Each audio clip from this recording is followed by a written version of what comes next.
cartoon characters, magicians, superheroes. Have you ever wanted to see any of these people have sex with the president?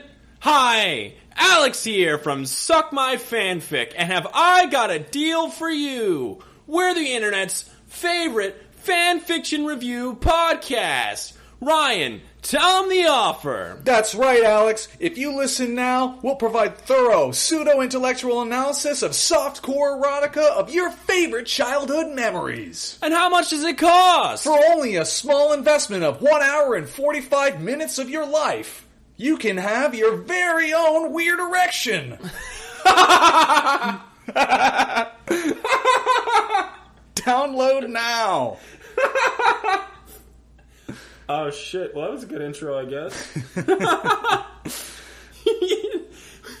Just for the people listening, we had this planned out, but I didn't know the weird erection was coming. Oh, I didn't, neither did I. Oh, okay, That's good. kind of how it happens. That's how all of this happened. The weird erection or the funny things? Yes. Yeah, okay. Mm-hmm. Good point. Hi, everyone. As we said, we're Suck My Fanfic, a podcast that reviews fan fiction, whether good or bad, but we review it. And we try to do it as thoroughly and as fairly as possible. And screams like angry pitchmen through the thin walls of Alex's apartment. Yes. I'm sure my neighbors are upset, but the upstairs ones, I think, are 300 pounds apiece, and they have sex all the time. And the ones behind me play nothing but bass. So they can fuck themselves. Well, the ones above already are, but the other ones can fuck themselves. They play bass at like 8 in the morning on Sundays. Fuck yourself. You gotta slap bass when you can, man. You gotta slap the bass when you can. That's a good point. It's fine. I just take the banjo, I fucking aim it directly at them. I'm like, I hope you like this bluegrass, you son of a bitch. It's like the black or white music video. I crank my banjo up to 11, and I just hit them with a roll. Yeah. Like Back to the Future, too. Yeah, exactly. Boom, you just shoot me backwards. Stereo system, yeah. Hey, Ryan, how you doing today? I'm pretty good. It's a beautiful day. I neglected to mention this, but earlier you had one of the biggest cups of tea I've ever seen in my life. Did I really? Yeah, I think it's like oil drum size. It was really large. Spilling the tea. I'm sorry. You were spilling the tea into just a massive, vessel for it. Oh yeah. So, yeah. All right. Opening topic. You ready, Ryan? Yeah. I've been saving this one. I'm really excited to hear it. You ready? Okay.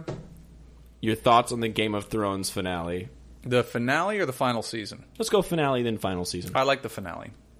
What? And the final season was bad.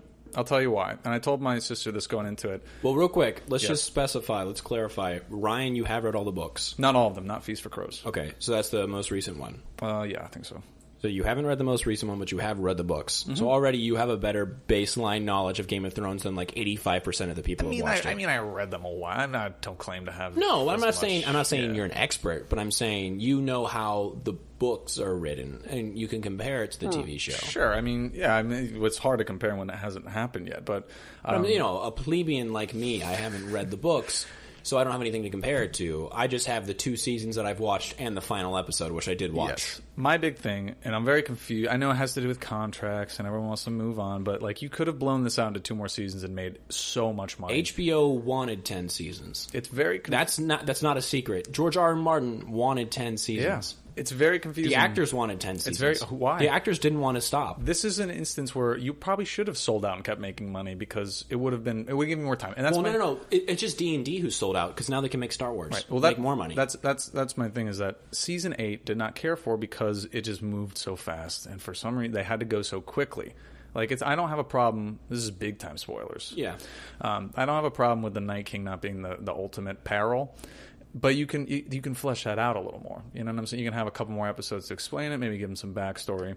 But I went into the finale being like, obviously they want it. They have an ending for this. And all this stuff that's upsetting everybody, all these choices that are made so fast and the things that don't make sense, and it's like inconsistencies and frustrating points, that is to get to this point. Because it makes no sense. If you want to end it, it makes no sense to like rush all the way, get to the ending, and then rush through that. Like they're getting to it. The destination is the final episode. So I said, okay, I'm just going to accept everything that happened. Just accept it, particularly in that penultimate episode. And I go into it. And then that made it a lot more of an enjoyable experience because I'm like, I'm buying into it. I'm understanding the finale, what's going on. The problem was the journey. And the Game of Thrones is all about the journey. And I saw someone tweeted a chart about the amount of words per minute, and it just steadily declined as it moved farther away from the books, which are very word-heavy, conversation-heavy. As it moved away, it just, you lose those conversations. You lose those. That's what makes Game of Thrones so great, is you be in the room where it's happening, where the decisions are being made and the deceit is being sown. So just kind of blast through that. And, on the other hand, entirely, it was a spectacle. Yeah. It was it looked great. Beautiful. And then you had those, first day film school students when they had the dragon behind Daenerys. So they're like, if you want to see good filmmaking. It spawned a great meme. It was cool. A great meme. Yeah, it was cool, but Every class in film school should teach this, and then people would post funny things. That was funny, and then it became a funny joke. Yeah, it became a meme. They memed on them. So yeah, the ending, I thought it was good. The people have a lot of frustration with Bran, and there's a podcast that you listen to. It's called Binge Mode, and they talk about it a lot. That they read the books, they review every episode, and I agree that there's just not enough magic in the show because it's for a lot of people. The whole story is called A Song of Ice and Fire. They chose to call it Game of Thrones because they knew that's what people would want to see, that game, the political mechanisms and everything. So when it comes to Bran and it comes to the Night King and everything, you kind of just get this hand-wavy, he can see future, whatever. Yeah. Here's Jon Snow, running around brooding. Yeah. Because they know that's what people want. Snow. So when you get to the ending that George R. R. Martin wanted, what he's setting up in the books, and you haven't done that legwork and the magic and the mythos, it just... And you totally disregard the magic almost. Yeah, absolutely. I read this thing, I have it pulled up. So Jon Snow was a Targaryen for no reason. Bran became the Three-Eyed Raven for no reason. Dany did amazing things for 8 seasons for no reason. Prince, who was promised, no reason. Everyone you wanted to team up for 8 seasons, team up for no reason. Everyone you wanted to die, died for no reason. Every Bran Stark... Bran Stark, the character no one gives a shit about for 8 seasons, is king. Why? For no reason. That's why. I've watched Game of Thrones since 2011 for no reason. I hate that. Everything about that. Everything I feel about that is wrong. You hate the mentality behind someone posting that, or you hate that it has to be that way? No, I hate that mentality. Okay. Because now you're going back and you're saying, oh, those deaths don't mean anything. It's like that. It was in the moment. It was the arc of the season. The Red Wedding. Oh yeah, because Robb Stark is dead. I thought it was leading to this great end. The fact that the ending is terrible. You can't enjoy the journey. Each individual season being amazing. Yeah. That right there is you can't have the ending just destroy the show. Does it affect certain characters like Daenerys' character arc? Sure. But you can't let it cheapen everything else. Everything else is so rich and well done. I think another thing, and that's something that we're kind of coming at a crossroads with nowadays, just with our media, is maybe not in the past, but maybe just through different mediums. Art has been less of a dialogue. Art has been more of an expression. So when you go to a gallery and you sit down and you look at a piece of art, especially if it's nonsensical and, hippy-dippy, everyone's going to get a different impression from it. And I'm not going to lie, there have definitely been some of those art pieces that you look at that have no shape or form, and I sit there and I'm like, wow, I actually do feel something at this for some reason. I don't know why. Not very often. 99% of the time I go, okay, yeah, someone just kind of scribble some stuff on a canvas. But there's not much of a dialogue there. And by dialogue, I mean there's not a conversation. Yes. I'm not standing there, unless the artist is there and I'll have the conversation, but that medium doesn't allow itself to have a dialogue or a conversation. A book is almost the same way. If it's a standalone book, you're being told what to see, think, hear, taste, touch, feel, and there's no dialogue. But nowadays, because of, and I know everyone blames this as the catch-all ill. Social medias. Because of social media, and everyone's saying, oh, hashtag us so we get trending and we can talk about it. You kind of open yourself up to it. You do, where now you have people making... Petitions. Now you have people making petitions saying, oh, remake the entire last season. That's not how it works. Just because it didn't end the way you wanted doesn't mean you can change it. You can't walk into an art gallery and be like, this purple? Get this purple out of here. No. And, don't get me wrong. I didn't really like the last episode. But at the same time, I watched the first 2 seasons and the last episode. I don't have much room to talk. And also, I don't feel like I was betrayed like everyone else. But it did make me sit there and go, ooh, do I want to watch 6 seasons if this is how it ends? So there is that. But it's not a dialogue. You're not speaking with the creators. Just because you can tweet at them and they're going to ignore you doesn't mean you have any right to change the ending. That being said, why the fuck are we talking about fanfic? Because that's basically what it is. Just kind of bring that full circle there. Yeah. Yeah, that's a good point. That's kind of that's my question. So we have fanfic, which is almost a dialogue. Yeah, absolutely. So where the hell do we stand on that? That's weird. Well, I think fan fiction has its... Well, we talk about like headcanon and things that fan fiction writes and it becomes accepted into the actual canon. I mean, that's one thing, but when you're demanding that the actual thing be changed and you want it to be thrown out, it's like, well, if you're so upset about it, make something better. Yeah. That's what George said. What do you got? Yeah. What you got? I also feel like they shot themselves in the foot waiting the whole year for the final season. Because remember when you were a kid, or maybe this is just me. I liked that. I liked that anticipation. Everything's so in demand now. No, but it's like when you're a kid and your mom's like, we're going to throw you a birthday party. And you're like, what's going to be in the birthday party? And they're like, it's a surprise. Oh, and if she said that a week before the birthday party, you're like, okay, sweet. You're going to go to the birthday party. You're going to be pretty happy.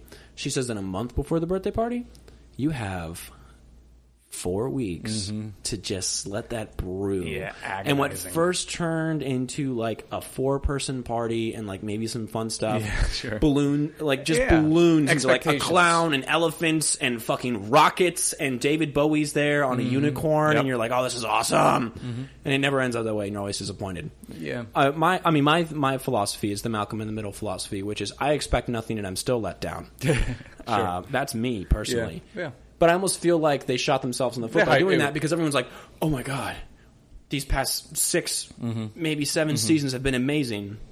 Or any of the mistakes or things we haven't liked from season 7 are going to pay off. Resolved, yes. Yeah, they're going to be resolved. Yeah. And then it almost feels like... It's the hype train. It is, yeah. At some point you have to walk away from it. And a show specifically like Game of Thrones, which is so railing against conventions and unexpected and surprising... When stories end, there's only so many ways it goes. Do you think there's only so many dead ends you can hit? Yeah. So when you get one of those predictable ones, it's going to make a lot of people upset. When it comes to TV culture or like TV in general, do you think the fact that binging is so common now might have also adversely affected Game of Thrones? You know what I mean? What do you mean? Well, when you binge something, you can just watch it really quick, and you're taking in the information without having much time to process or think about it. Sure. So, for example, if you want to watch Supernatural, you binge it. You get it all at once, cool. Season's over, you got to wait till next one, and then you can start speculating. But you're not speculating seasons 1 to 13. Yeah, you are. It's a fully curated experience. Exactly, and you're not questioning anything.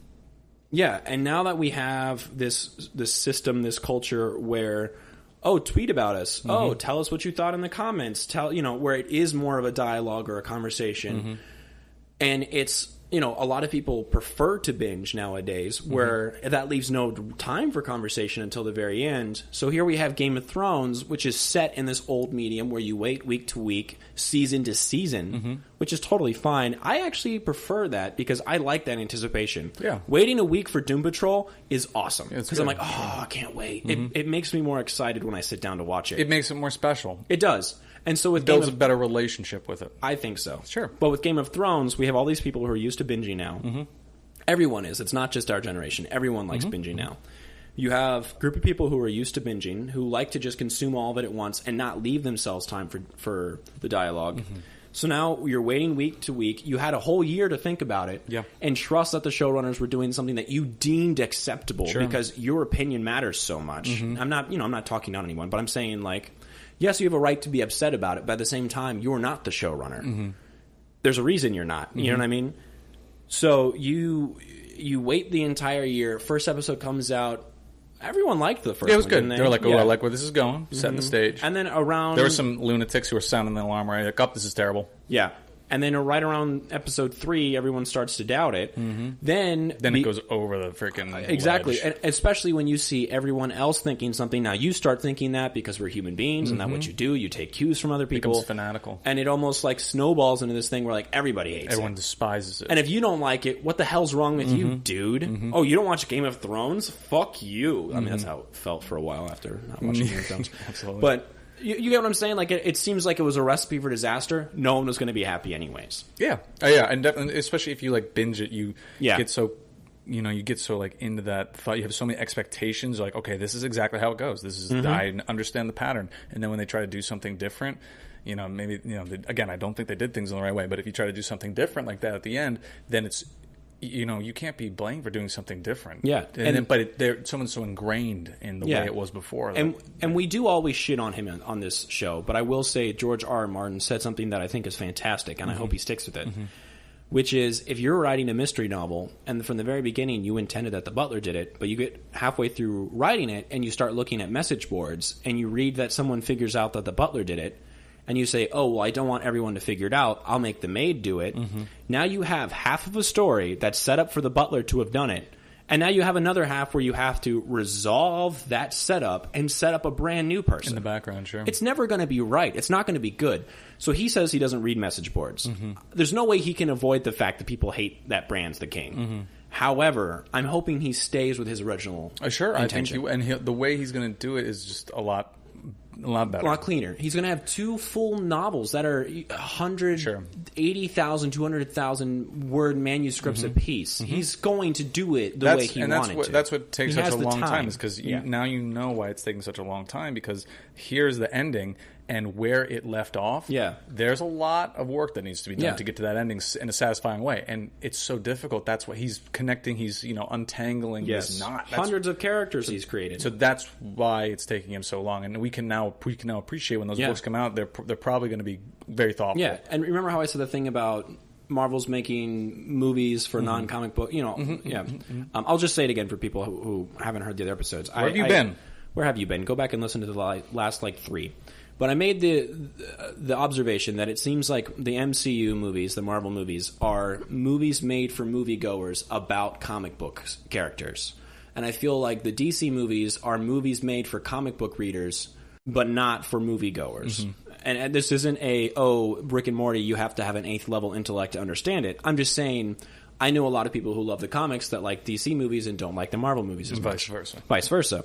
Which is totally fine. But why I'm saying that is I feel like they're different mediums. And so you're trying to adapt one to another. What I think Game of Thrones might have done successfully, at least in the first 4 to 6 seasons, is they almost directly adapted the books, from what I know, into the television. Yeah, and a couple characters, it somehow paid off that people liked it. People enjoyed the fact that the single book was a whole entire season for the first season. I also think that their success was also their downfall, because as I said earlier, like, they knew what people wanted. They wanted the Lannisters conniving, they wanted Tyrion's brilliance, they wanted Jon's heroism, they wanted all this stuff, but they didn't, it was going to be a tough sell to do wargs and people going into monsters and ice kings and all this stuff.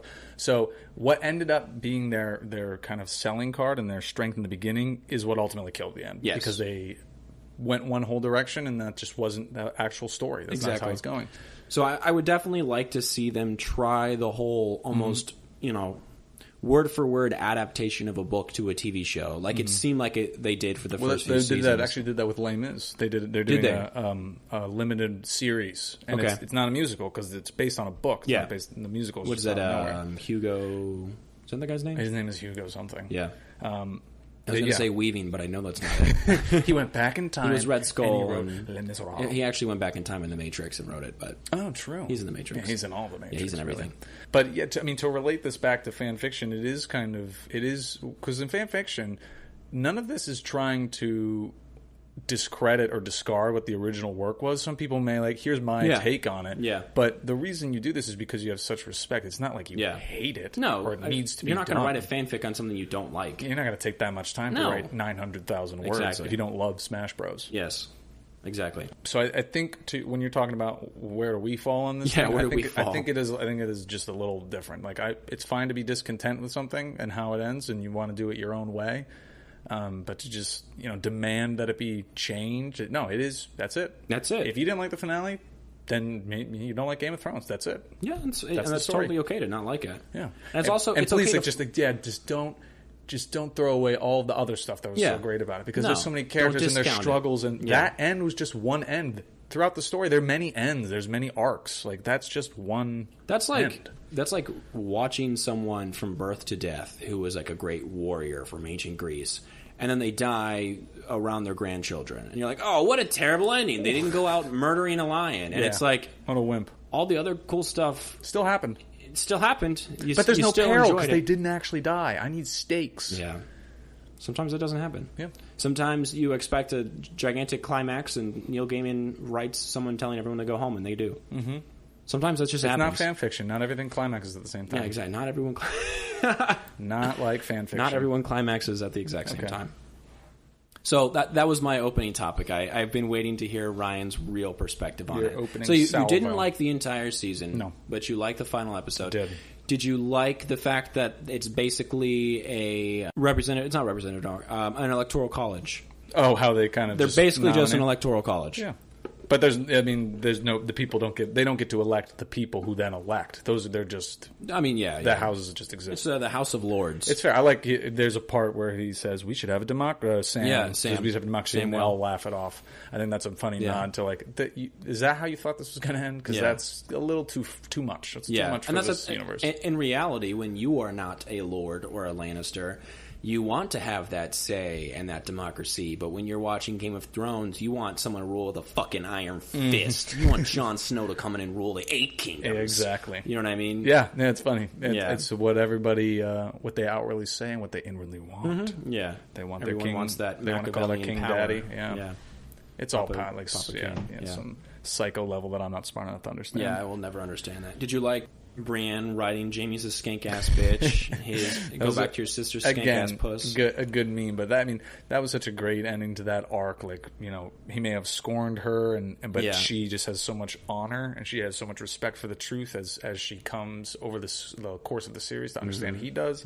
Beautiful ending for those two characters. Okay, you like that. Very beautiful. Did you like the stories?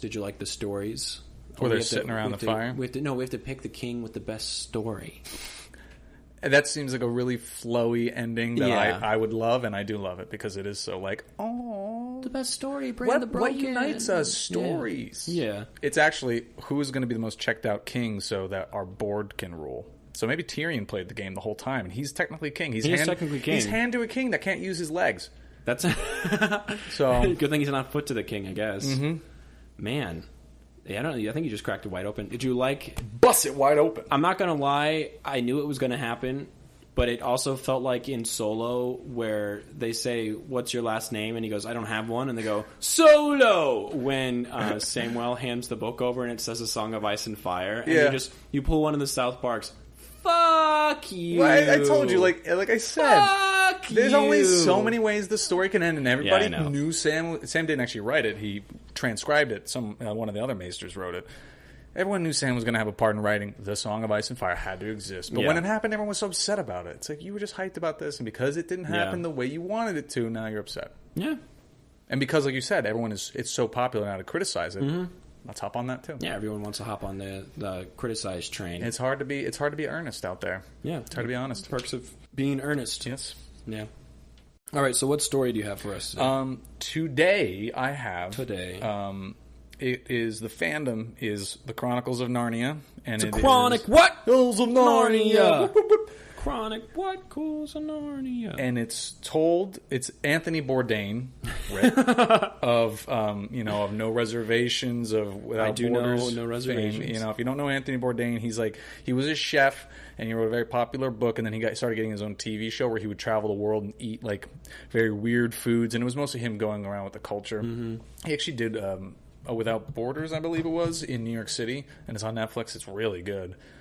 He also has a graphic novel. Does he have a graphic novel? Yeah. I did not know that. I'm fairly certain it's him. But he's like kind of this like he's like if like Indiana Jones was a chef, and instead of like going and looking, that's a good analogy for artifacts. He looks for like weird foods and it's not bizarre foods with was it Andrew Zimmern? Yeah, where it's not like, well, I'm going to eat this toad. Yeah, he walks into a village and he's like, "What's the weirdest testicle you can give me?" Mm-hmm. And they're like, "Frog testicle," and he's like, "Give it to me, and I'll eat it." And he's like, "Let me sit in this hut with you, and we'll smoke this like really dangerous drug, and you'll tell me about your life." And then we'll also let ants pick the dirt off of us as we do it. So he drinks a lot of alcohol. He obviously he recently passed away. He has had some mental depression. Some issues there. Really sad, but he had this wonderful life where he kind of like connected a lot of people, and he did a lot of journalism in the culinary world. So he's like a culinary anthropologist. If that's a thing. That's just a cultural anthropologist. Okay. There are actually people that specialize in food, though. So he's not trained or anything. He is a TV personality. Yeah. But I think some of what he does is kind of in. No, good. I mean, anyone will tell you the human best interest. The best way to learn about someone or learn about a group of people is just don't have a meal with them. If you go to someone and say, cook me your favorite meal, and I want to watch you cook it and let's talk, you're going to learn so much about them in an hour, 2 hours. Yeah, so much of like who you are, and if you have like a family or whatever you consider your center, your culture revolves around food. Yeah, and even if it's like the lack of a quick, like a sit down meal, it is that just informs how you value things. Yeah, one of the fastest ways to get in with an in group is eat with them for anthropology. It's not the best, it's not the fastest, but it's it's a good technique. Is if you want to gain someone's trust, cook for them, cook with them, go get a meal and sit down with them, and you just stop.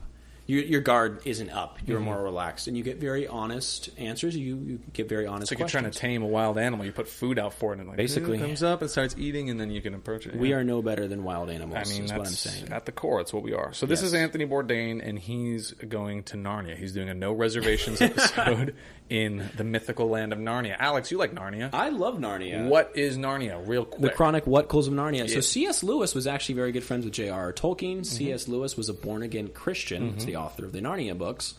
And he wrote Narnia's 2, 4, 5, 6, 7, and then 1 and 3, right? Is that the order? He went back. Like you told me, he went back and wrote he went back and wrote them, didn't he?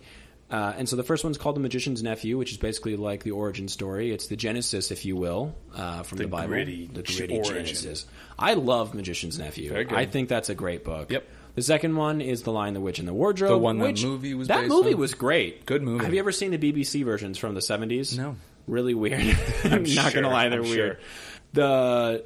The one that was recently made I thought it was great. Yeah, I remember, not recently, but it's probably been like 15 years. I remember it was like that thing. It was like that summer it came out. Like all the church groups were going to see it. It was like high fantasy kids action adventure. It was well done. Yeah, and Aslan is obviously a Christ figure. I mean, Aslan is the kind of the lion. Yes, but he's He's the creator lion. He helps create these realms. There's the white witch who tempts Edward. Is that the boy's name? Yes, with Turkish delight. Turkish delight. Edmure. I was going to ask Edmure. That's his. Then there's Lucy. There's what are the other kids' names? They're not in the story. They're not in the story. Okay. It's been a while, but Narnia is basically because those they're like these children who go to live with their relative. It's during World War II. They don't want to get bombed. They leave the Blitzkrieg, right? Yes. So they go out into the countryside, and then they go through a magical wardrobe, which they go push through all these codes, and they're transported to this magical world. So Anthony Bourdain, he's not. They're outsiders essentially. He's here. He's on the ground talking with the denizens of Narnia. He's getting trying to know the understand their culture. Exactly. You know that James McAvoy played Mr. Tumnus, the fawn. Yep. Yeah, that's been a long time since I thought of Mr. Tumnus. I'm surprised I remembered the name. Yeah, good for you, man. Yeah. He's also not in the story, which is pretty shocking. So we're set in Narnia, but we are not meeting any of the familiar faces. We are meeting the familiar faces to the book. I mean, there's some characters in here like mice and moles and things that have names from the books and everything. Okay. So this is more based off the books, I would say, than the movies. No. I mean, I'm talking about the books too. And Narnia, it has its own continent. It is very high fantasy. He was very inspired by J.R.R. Tolkien. Well, they shared an office. Yeah. And so, there's a continent. Horse and His Boy takes place in another part. And a lot of ties to Game of Thrones, too. You talk about that. Yeah. It's like an Essos where he grows up, like a desert kind of Far East-inspired continent. Yeah, well, I mean, George R.R. Martin has been called the J.R.R. Tolkien of America. Some people actually call him that. Oh, yeah. Well, we've already talked about this. The RR is just one big branding thing. Yeah. If you want to be a fantasy writer, have the middle initials, RR. If I did that, my initials would be RRR. RRR. Yeah. You know, J.R.R. Tolkien stands for Jolking, Rolking, Tolkien. Joking, Rolking, and Rolling. Like, just do RR. Yeah, just do RR. Just RR. Okay, so we're Anthony Bourdain, and we're going into Narnia, and it's very medieval inspired. I guess we can say that too. There's magic involved, some magical creatures. All the creatures. There are minotaurs, there are centaurs, there werewolves, are vampires, and all this. I don't know if it's werewolves and vampires, but there are werewolves. Are there? Okay, yeah. I don't know if there's vampires. They appear in the story. Oh, okay, the werewolves. There you go. And I mean, they have a medieval feudal system and kings, queens, all very high fantasy. And No Reservation it's like a documentary where Anthony Bourdain, he talks a lot about like his cameraman and like his producer. It's like a very self-aware, it's just like the show is part of it. Like the people who create the show are part of it. Like he's going on these adventures and he talks about his producer. So they have some of the names also thrown into this. Okay, that's cool. So it's written much like, he also wrote columns. He would write like long like columns for travel and food. So this reads a lot like that. Okay, cool. I'm excited. Shall we get it? Let's just get this. All right. No Reservations, Narnia. And you find this on fanfic.net. I'm crammed into a burrow so small that my knees are up around my ears, and the boom mic keeps slamming into my head, inhaling the potent scent of toffee apple brandy and trying to drink a talking mouse under the table. But is it really the boom mic that's making my head pound? I know for sure that my cameraman doesn't usually have two heads. I have to face facts. This mouse is winning. Yesterday, I thought I knew what to expect from Narnia. Good, solid English cooking spiced up with the odd, unusual ingredient, and good, solid English people spiced up with the odd faun and centaur and talking animal. I've longed to visit Narnia when I was a kid, but every time the notoriously capricious entry requirements, such as the bizarre and arbitrary lifetime limit on visits, relaxed the slightest bit, it would get invaded, get conquered, get reconquered by the original rulers, or get hit by some natural disaster. The 100-year winter put the kibosh on the one time my parents even considered it. When, by some bureaucratic miracle, my crew and I were permitted entry, I wondered if I was too old and jaded for Narnia. Maybe I'd been too old and jaded by the time I was 12. Narnia is supposed to be a land of clean living and old-fashioned values, where men and women are men and women, and you have to go to Calorman to find anything more spicy than mulled wine. Not my kind of place, really. So he drops into Narnia, like they all like drop out of a helicopter or something. It's not really clear. They kind of get magically transported. Yes. And his crew falls into snow, and he falls into the freezing river. And, quote, the pocket of hash I'd stashed in my hip pocket floats upward, is seized by the current, and merrily whirls away. I make a grab for it, miss, and fall on my ass. When I stand up, drenched from head to toe, I see that my crew had been thoughtfully deposited in a neighboring snowfield. The river, apparently, was a treat reserved just for me. So he thought he'd bring a little pot into Narnia, but fell out of his pocket. Bro, you don't need that. There's already magical creatures running around. They talk about, wow, it's so beautiful. The light is amazing. The cameraman, his name is Alan, really takes it in. He says, Anthony Bourdain writes, I stamp my rapidly numbing feet and watch a robin take flight from a snowy fir. It is perfect. Too perfect. Everything is as neat and clean as if it was just unpacked from toys reversed their fucking letters. Good food needs a little mess, a little dirt, a little sweat. Does this look like the place where anyone sweats or swears? I bet the food is mass-produced plastic and the booze is non-alcoholic swill. I bet the inns are all called ye old crap something, I bet. And then, while he's being kind of down on Narnia, saying this is not the gritty, real place he wants. Yep. This isn't like a village in Tibet where people pick their food off the ground, and that's what he looks for. He comes across a small mouse, and it accosts them, and he says, Lout, draw your sword, you twittering knave, and I'll prove upon your body the quality of Narnia people. Narnian inns, Narnian food, and Narnian wine. Is this Despero? No. Did you ever read that book? Yes, I did. The Tale of Despero, not in the Narnia universe. Damn. I look down. My challenger is a mouse, a 2-foot mouse, a talking mouse. He wears a golden circlet Bet with you a won't red fight leather him, pussy. and a belt from which dangles a very small sword. The effect is old-fashioned and dashing, like a World War I aviator. Oh, sick. He realizes that he's been just sitting here bashing this mouse's land, and he says, I see myself as the mouse must see me, a blundering asshole, insulting his country for no reason other than I'm cold and pissed off. I squat on my heels, putting myself at eye level with the mouse. Now that his sword is at my throat, it makes me feel better than when it was at my gonads. Because it was like pointing his knife. So he, says, I'm sorry, I'm just a stupid tourist. And the mouse says, okay, that's fine. You have the air of a man who enjoys a challenge. And he says, I guess I suppose I do.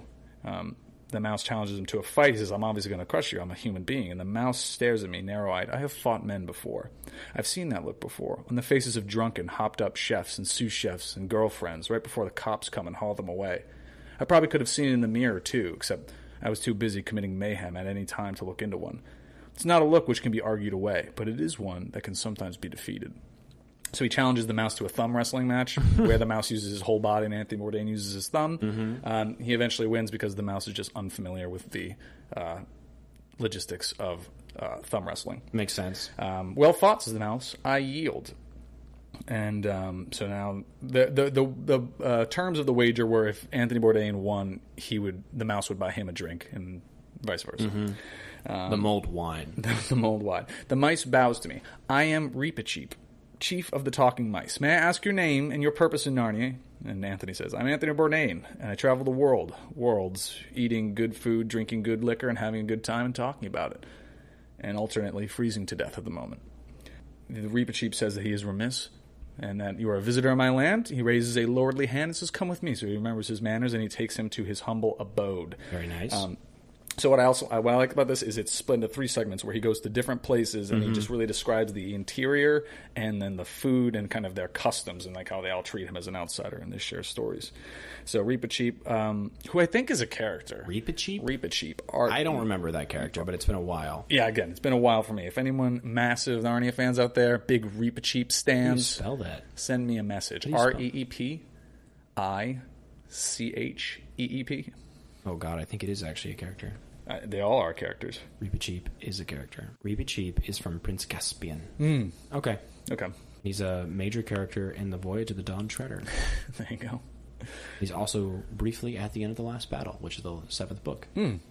Shows how much we know. There we go. Yeah, I mean, to be fair, it's been some time. Literally, probably over 12 years. Since Do you know? So Reepicheep takes him to his home. It takes him to a tree with which the mouse knocks on. A narrow section of the bark slides away like a shoji screen, and a large mole peers out. Its pinprick eyes blinking behind wire-rimmed glasses. That's very descriptive. That's very nice.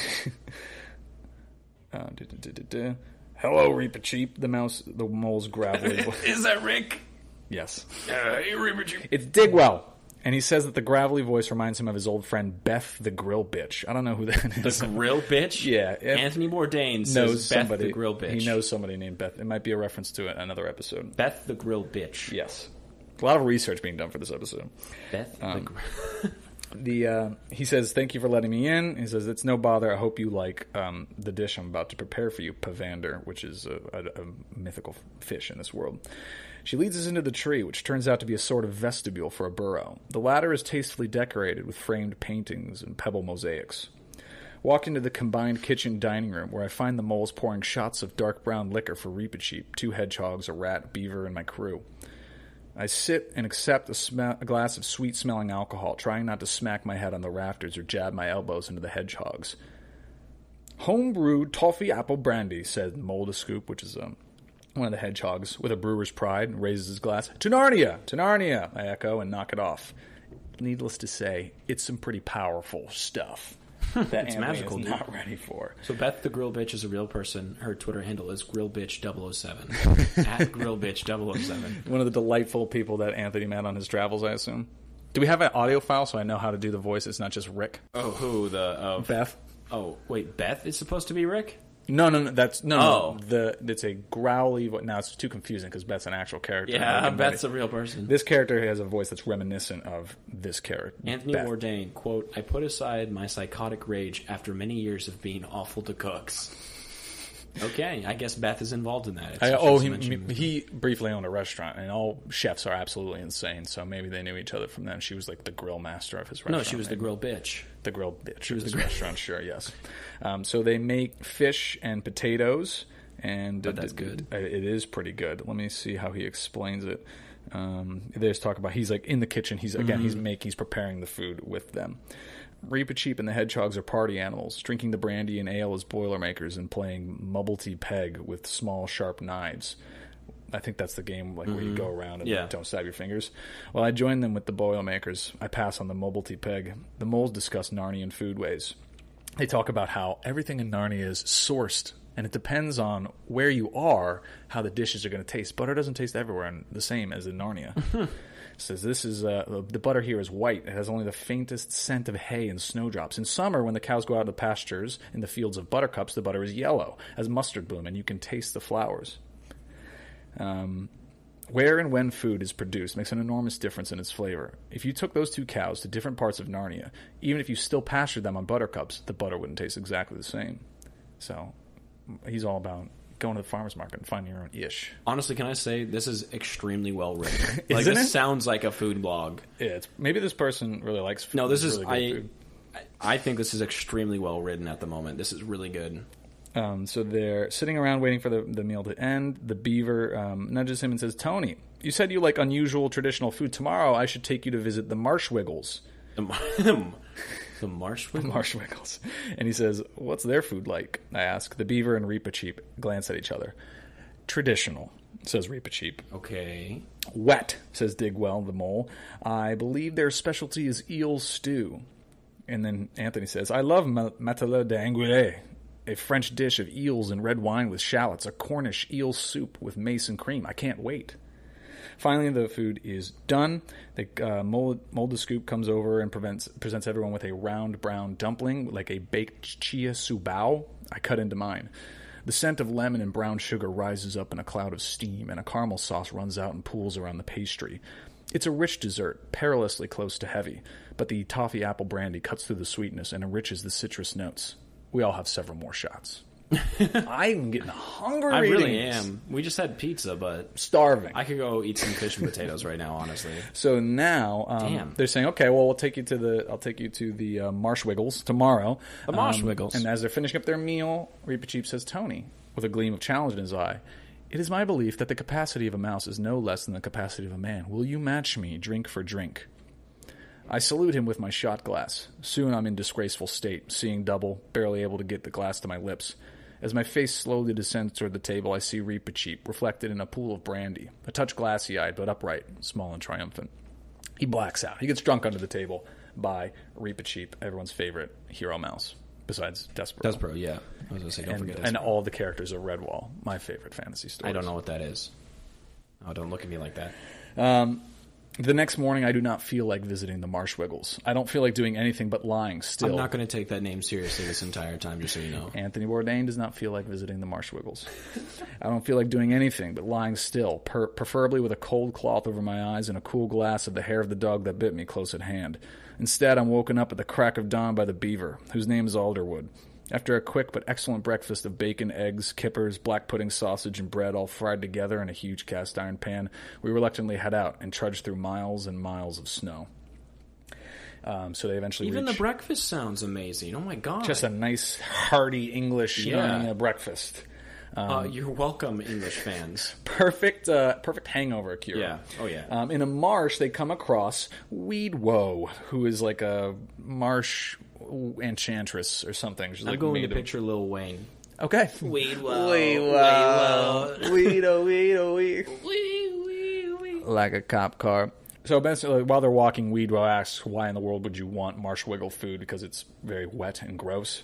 I've decided I'm not taking any of the names seriously from this point on. Weedwoe says of the Marshwiggles, nothing I can do to stop you. You needn't take more than a bite or two of the food, though. I'll say you needn't take a single bite, but I expect you'll want to keep up appearances or something. Which is a good point. Weedwoe leads them to a, quote, domed building of what appears to be rotting wood. Anthony says, as I stand outside trying in vain to wipe mud and slime across my shoes, I realize that the structure is sound and the mildew is decorative, that the shades were only limited to greens and grays. The mold was able to depict with skill and wit a scene of Marshwiggles fishing and cleaning their catch. Are mildew murals traditional art, I ask? How is it done? At too high a cost, said Weedwoe darkly, as it Wayne. Lil Wayne said darkly. Weedwoe. Weedwoe. Too high a The whole place will be down. Too high a cost. The whole place will be down around our ears one day. Probably I hear the rotten timbers creaking now. To my relief, it's warm inside. There's a greenish light reminiscent of day-old Eggs Benedict, packaged pistachio pudding, and other unappetizing things. Wait, they have packaging for pistachio pudding? He's talking about the light. packaged pistachio pudding, like something you'd get from the store. Okay. Nothing that you'd make fresh with your own Anthony Bourdain hands. I got you. 5 or 6 marshwiggles glance up from a wooden table. Each has a pint mug by his or her hand, and whatever they're drinking isn't necessarily cheering them up. And then he thinks of Reepicheep, who set me up in a way that is undoubtedly bringing pure sweet joy to the cold, shriveled heart of my producer. Sure enough, Tracy, his producer, is the only person in the room who looks happy. Todd, one of his cameramen, sags as if wishing to sink through the floor and knocks over a tray of glowworms. Is Tracy also a grill bitch? No, she is a TV producer. Oh, okay. Yeah, totally different professions. She's a TV bitch. she grills him a lot, so maybe she is. She could be a grill bitch. Yeah, she's a grill master. He notices that they're smoking, and he says, they say, you can't handle this. I bet you hate this. And he says, I do love to smoke. Can I bum a cigarette? And they say, you don't smoke a pipe, of course. When I snatch the pipe from his long greenish fingers, he makes a final try. All we have is marshwiggle tobacco. It's repulsive to humans, no doubt. I light the pipe and suck down the smoke. It's rich and peaty, slightly acrid. The smoke doesn't rise, but instead descends from the pipe, drifts along the table, and pools around the mugs, taking a very long time to dissipate.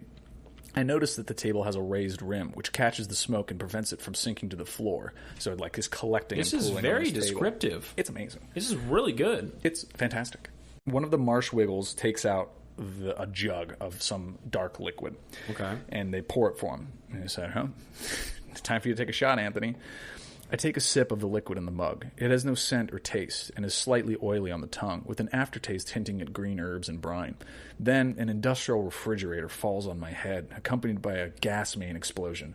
If I wasn't a veteran of 1,000 hangovers from vile concoctions like dirty schoolgirls and even, God help me, slippery nipples, which, in case you're wondering, is Bailey's Irish Cream and Sambuca in 2 lethal layers, I might have keeled over on the spot. As it is, it's a moment before I can speak. What the hell am I drinking? I gasp. Terravita, said Weedwo. A mud... Terravita, said Weedwo. That's mud alive. It's triple distilled from mud potatoes with an infusion of duckweed and water cabbage. Do you think he's just pouring it on his Samsung to prove the Samsung can get wet? He's just pouring the Terravita on the Samsung? Wow. Water resistant. It's Terravita resistant. Too much of it, though no one knows how much it will take, will make you go blind, like moonshine. I'm not surprised you don't like it.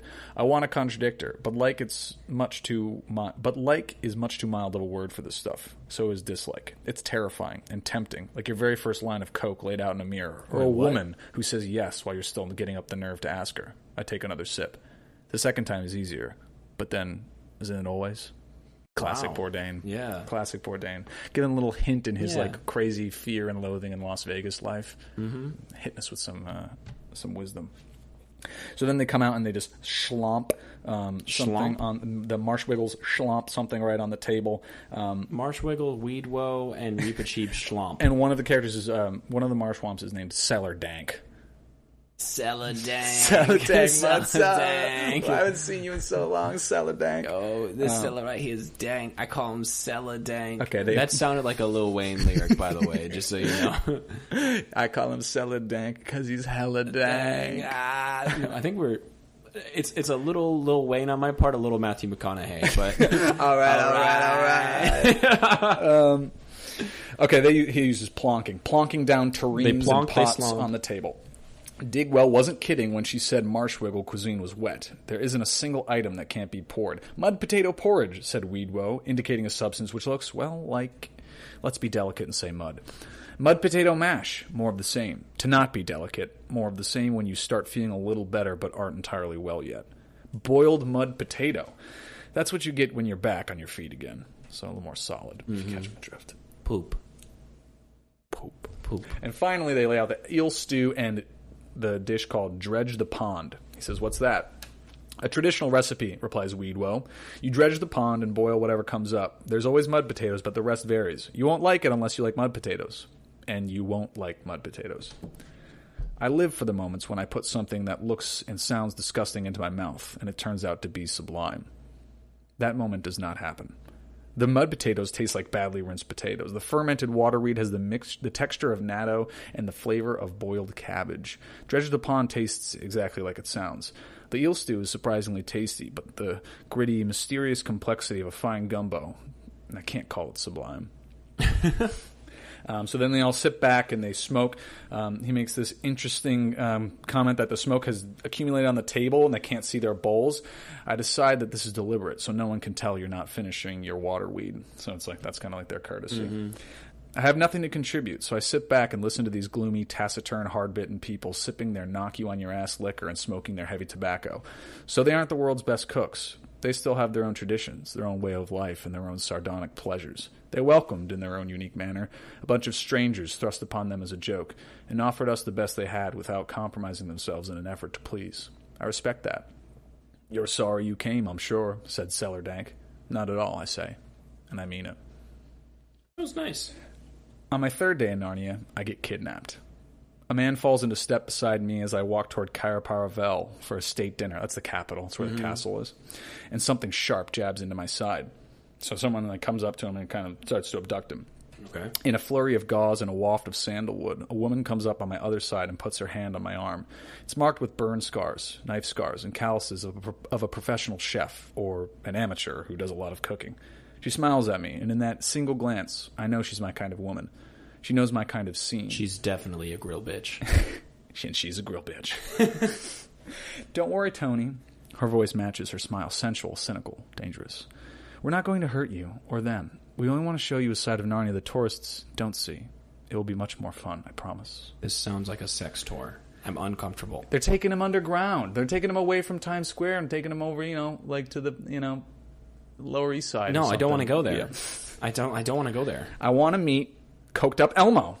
Keep me in Times Square. Yeah, I'm trying to see this homeless guy standing on his head solving a Rubik's Cube with one hand, which I've actually seen in Times Square. There was this guy standing in front of a reflective surface. He didn't have a shirt on. He was blasting rap music and just bouncing, so all of his body jiggled. And everyone was arrested by this guy. They were just like, I was walking, and this guy was like looking, and then he looked at my sister like, "Are you seeing this?" And then he looked back. He wasn't doing it for anybody because he was just staring with his back to everybody, just jiggling.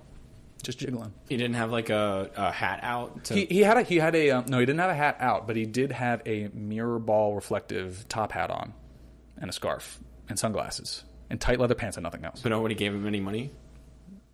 Should we? Was that the point? I don't know. That's what I'm asking. I need to know. Were people giving him money? We're going back after this. Well, let's go. We're gonna sort this out. We'll find Thanos and we'll see the jiggly man. We're gonna sort this. And the homeless man solving the Rubik's Cube on his head. We're gonna figure it all out. That's gonna be our new expanded universe. Yes. They're all gonna come together in the middle of Manhattan. Ah, fuck yeah. I love the way it sounds. This is great. So he actually, Anthony Bourdain, he's on board. He doesn't want to go to that stuff. He says, "No state dinner. I hate those fucking rubber chicken extravaganzas anyway. Instead, we're going with." And she introduces herself as Fasira, the Calorman ambassador. That's that other continent you were talking about, Calor. And this gentleman is my friend, Hattie Moon Eater, and he's a werewolf. Hattie Moon Eater, his upper lip rises, displaying bright white teeth, and says, "We are taking you to a werewolf meat bar." He withdraws his claws from the side. He whips around on the cameraman, says, "You may not take pictures of me or of any of our guests. You may not take pictures of the outside of the building or say where it is. You may take pictures of the food only. We are he licks his lips with a red tongue, very private people." So the rest of it is just as it was written. But we're not watching anything, so it's the same for us. Finally, we arrive upon a square, a windowless building of gray stone, halfway between an ancient fort and a Stalinist government building. The door creaks open, letting out clouds of steam, flickering firelight, and my favorite smell in the world, cooking meat. Grilling meat, roasting meat, frying meat, venison and pork, beef and duck, rendering fat and sizzling drippings. The room is half dining area, half open kitchen. Dogs on treadmills turn spits with impaled savory carcasses, and the booths and chairs and benches are all draped with lush furs. PETA would shit itself. I love it already. So he sits down about a table with a bunch of werewolves. They're chatting vaguely of jobs and assignments without any identifying details and many sudden pauses and change of topics. He says, "They sound like hitmen or CIA agents or Hollywood producers. I appreciate that they invited me here, knowing that it meant they wouldn't be able to speak freely." After a while, a delicate palate cleanser of light broth with fluffy cubes of blood cake is passed around. "This is all great," I say, "but I expected a bit more challenge. thought something maybe more for Narnia. And then they say, whoa, whoa, whoa. And the challenges begin. Everyone starts saying, and that's like, it's like at the lunch table when everyone like gather around and be like, oh my gosh, Billy's going to eat the really old Lunchable. Yeah. And this is how it goes. Alec is allergic to peanuts. He's going to have a peanut M&M. Go. The lunch monitor is like wading through sea of children, just like trying to get there. And then it's like the descending towards your tongue, the food, whatever it is. Then the food monitor just pulls out an EpiPen and just because Alec just did it. Comes back to life. Like Jon Snow. Okay. He forks up a small bird, roasted whole, head and all, and dumps it on my plate. Roast swiftlet. If you can eat it in one bite and swallow it all, I will give you the speed to escape the wolf. But you won't swallow it, pussy. Yeah, I'll wait until you see. Oh, shit. I pop the bird into my mouth, sinking my teeth into the crisp skin, buttery fat, and tender flesh. At first it tastes like squab, but then I get a hit of bitter entrails. The flavors meld together as I chew, adding in an unctuous marrow as I crunch down on the bones. I realize I'll choke if I try to swallow it, but Hattie and the boy are watching me with faint scorn, and the other werewolves with such a lack of curiosity that I know they think I'll never swallow, and Fasira with amusement, and Tracy with apparent glee at the prospect of me choking or spitting. Either way, humiliating myself disgustingly on air. Buku ratings, baby. I force it down, wincing as it makes its way down my throat. I hate to think what it'll do to my ass tomorrow. Better eat more to cushion it. Mm-hmm. Delicious, I announce, and everyone's very surprised. So someone else steps up and says, I will challenge you. Anticlimactically, she holds out a plate of small sausages. They're pointed at both ends like bananas, and the skin is slightly iridescent. They're not sausages at all. What are they? Leeches, the woman explains. Ugh. Fed on blood, then seared to cook the flesh without coagulating the interior. A great traditional delicacy. Ew. I try not to wince when I pick one up. It can't be worse than the raw cobra heart, and it has to be better than the roasted warthog anus. But it's hard not to think of the slimy leeches that hung off Tracy's ass in the Malaysia episode. Tracy, I said dangling in the air, this one's for you. I drop it into my mouth. The skin resists, then pops like a hot dog. Yeah. Warm, coppery blood floods my mouth. I chew and swallow, but I can't say that I enjoy it. They ask him how it was. He says it tastes like getting punched in the nose. Hattie raises his hand, gives his attention. He says 3 challenges are traditional at this table, and I hear you love tradition. I brought you here, so the last challenge is mine. I brace myself. Please, no anus. Anything but anus. It's anus, isn't it? Hattie transforms to a werewolf head. He howls, and a waiter comes out holding a wine bottle and a tray of glasses. The name of the drink is Mother and Child. Anthony says, it's pink and bubbly, like something a very girly 11-year-old would order. Or me, if we're being honest. I love that stuff. Oh, I mean, the girlier the drink, the better it tastes. It's fantastic. Anything that's like a man's drink is going to taste like absolute and utter shit. It's just repression. No, it's disgusting. And I'm fighting that. I'm fighting that gender repression. I don't care. I'll drink it all day. I'll get the girliest thing and it'll be good. I mean, pink and bubbly all day. Give me a Shirley Temple with whatever the fuck you put in it. I don't give a fuck. It's going to taste good. Animal crackers in my soup. Today, please. Monkeys and rabbits, loop-de-loop. And there's your... If you didn't know, couched in every episode has been a Shirley Temple reference. That was about as on nose as we're going to get. Oh, okay. Animal crackers in my soup. Yeah. No. Ryan must be putting Shirley Temple references in every episode, because I'm not. Go back and listen again. See if you I can know, I catch have them to. all. I got to binge them. He asked what it is, obviously. Good question. The waiter Blood says... wine. Yes, the mother in the Mother and Child, the mother is the milk of the mare. The child is the blood. The milk is fermented, and then the blood is added for flavor. For the first time, he smiles. Try it. You might enjoy it. I take a sip. Bubbles prickle my tongue.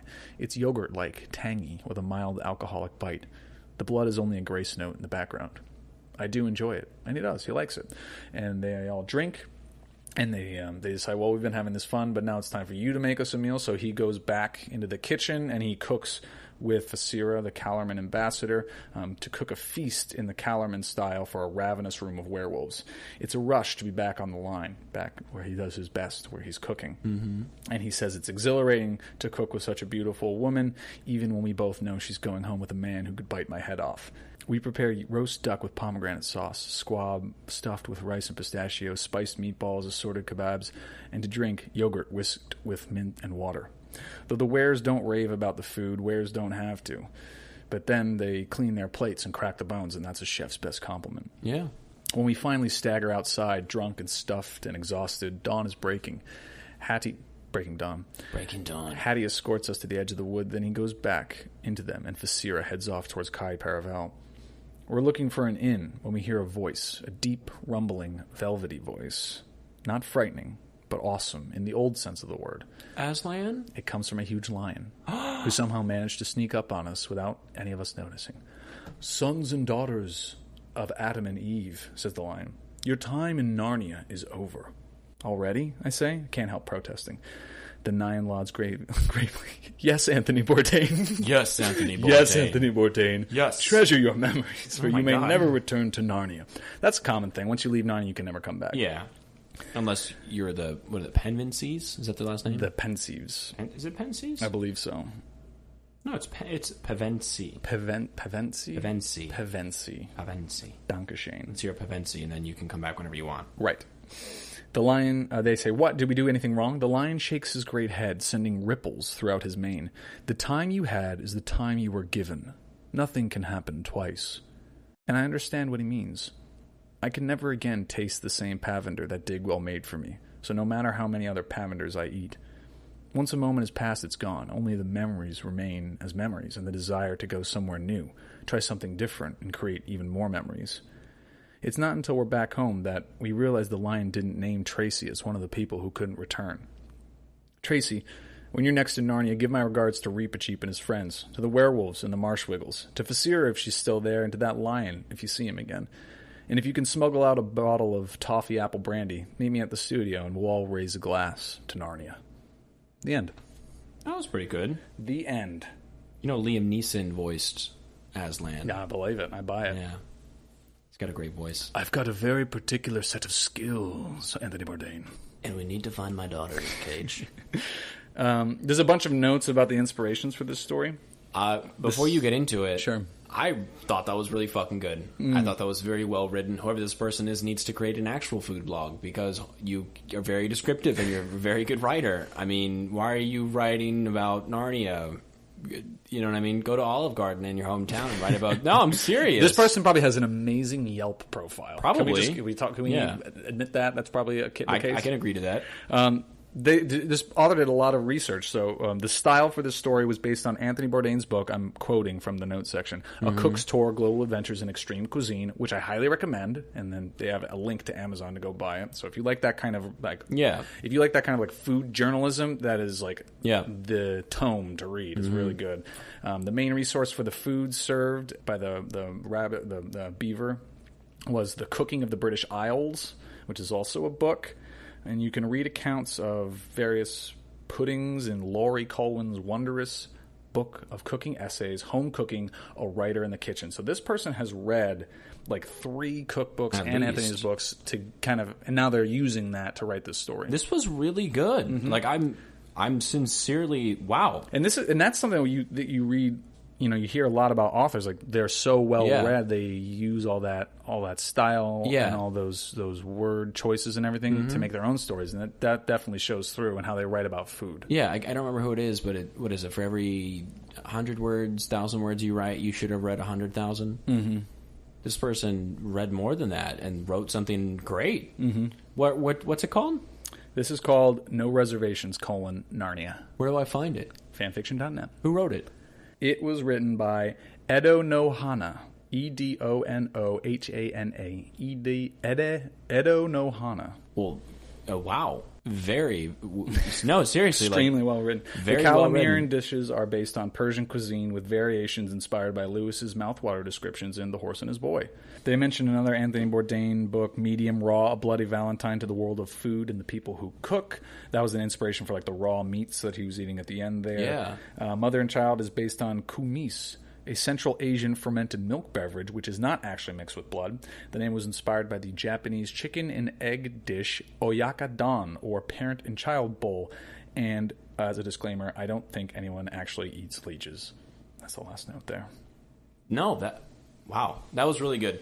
I think one thing I really liked about it is You know how when you go back and you read history and everyone goes, oh, that's just about the kings and queens. No, it's not about the regular people. It's almost like when you read Narnia, it's like, oh, that's just about the kings and queens and the great battles. That's not about the regular people. And Anthony Bourdain, this person writing through Anthony Bourdain's perspective, was talking about the regular people. And that was really cool. And you learn a lot just about the werewolf culture. You learn a lot about the furry creators. Lil Wayne had an appearance. I mean, this had everything. There's actually this nice coda that this person wrote. I don't know, Rachel Manesia, maybe this is the author. They added a little addendum to the end. And it brings me to their Goodreads website. And they wrote a little something about Anthony Bourdain. Quote, death doesn't discriminate. Between the sinners and the saints, it takes and it takes and it takes. That's a Hamilton line. Yeah. I always hoped someday I'd get to meet Tony Bourdain. I daydreamed about taking him to places in L.A. he wouldn't have already been tipped off about. Not Plan Check or Chego, as good as they are, but to Ruin Pear, followed by a grab bag from the Thai dessert places on either side of it, or maybe to the Izakaya Furaibo or the food court in Mitsuo if he was missing Tokyo. I found a surprising reason this last year to like him even more than I already did. He was one of the very few men who spoke out for the women, spearheading #MeToo, straightforwardly supporting people who had been sexually harassed and coming out against the ones doing the harassing. This seems like a low bar, but I can count on the fingers on one hand the male celebrities who reached it. He also wrote about his own part in creating a society where harassment is acceptable, not to excuse himself, but to say it was wrong and that he's not doing it anymore. This is not an easy thing to acknowledge. Again, hardly anyone has, but even fewer put their efforts into making things right. He did. Sometimes, if you really love life, if you appreciate all the wonderful things in it, the egg salad sandwiches at Lawson's in Tokyo, a bowl of pho by a roadside in Vietnam, raw oysters in France, when those moments stop making you happy, it can feel like there's nothing left, like you're a ghost, unable to touch and taste this beautiful world. And that nothing is all the more bitter because of the memory of what it was like when all of those moments could make you incandescent with joy. I'm talking about myself, of course. I can't know if I'm talking about him too. All any of us can do now is guess. I hope he had as much joy in his life as sorrow. I hope all the moments when he seemed happy, he was. I hope my daydreams were wrong and someone else took him to Ruin Pear and ordered him the crumbled pork with black olives and the sautéed morning glory stems. R.I.P. Anthony Bourdain. There's absolutely no way I can follow that up with anything coherent or as nice. That was incredible. That was incredible. No, it was hands down fucking incredible. Wow. That was what was her name? Rachel? Rachel Manija. Rachel, hats off. Fantastic. Wow. You're an amazing writer. That was an amazing thing to say about him to him. I genuinely wish you would have been able to take him. You would have been able to take him to those restaurants. Mm-hmm. Just wow. Absolutely. Wow. I'm not gonna lie, Ryan. This is at least top 5, at least top 3 of the ones we've read. It's very solid. This is very good.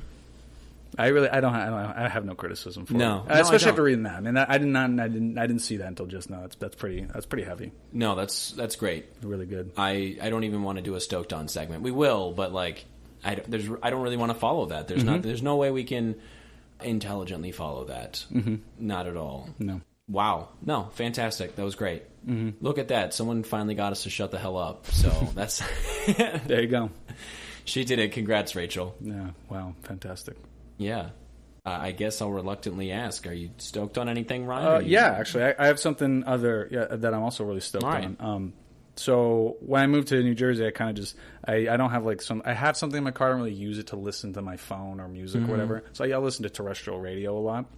And is that a term people use? Terrestrial radio? I mean, it's like FM, AM. No, I know what you mean, but I've never heard it phrased that way before. Maybe I'm the only one who says that. I'm pretty sure. I know, that's clever. It's a cool name. I'm not criticizing. I've never heard anybody use it that way. There's terrestrial television. There's got to be terrestrial radio, right?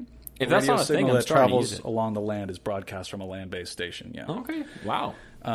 And I guess satellite terrestrial. I mean, satellite radio, terrestrial radio. And I started listening just because it was the pop channel, 95.5 WPLJ. And I was driving home yesterday, Friday, which was May 31st.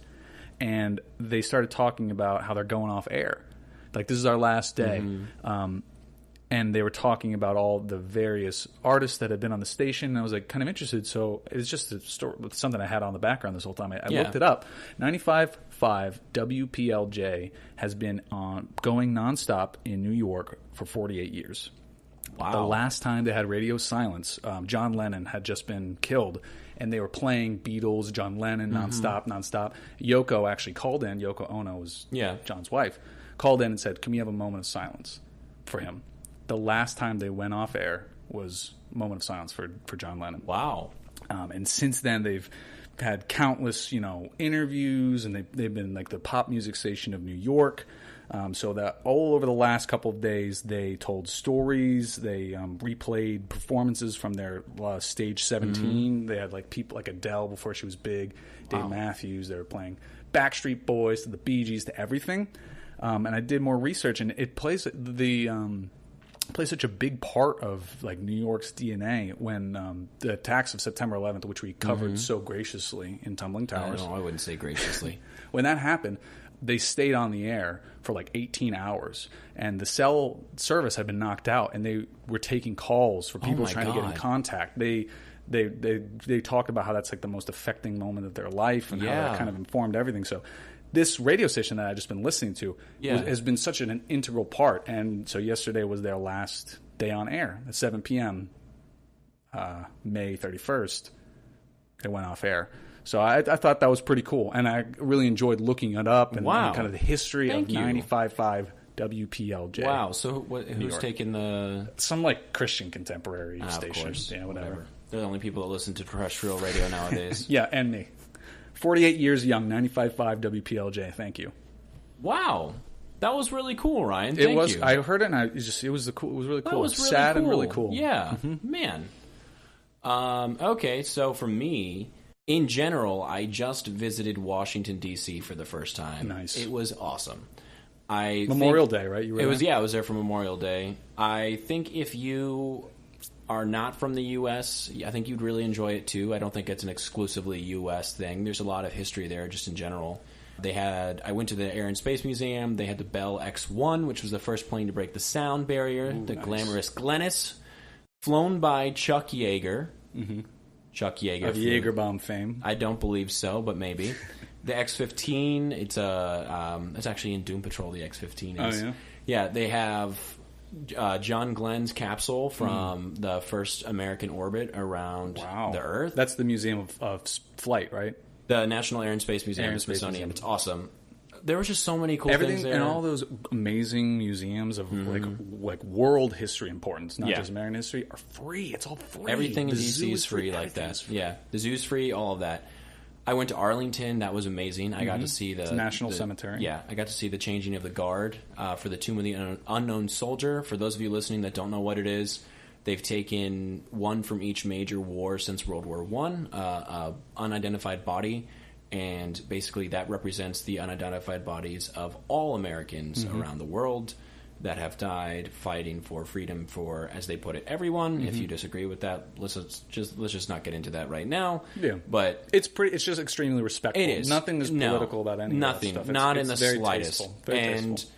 That was really cool to see that. And now with the DNA technology, there's a big question on whether or not they should DNA test those people, and the whole point is that they're supposed to be anonymous because they're representations of something.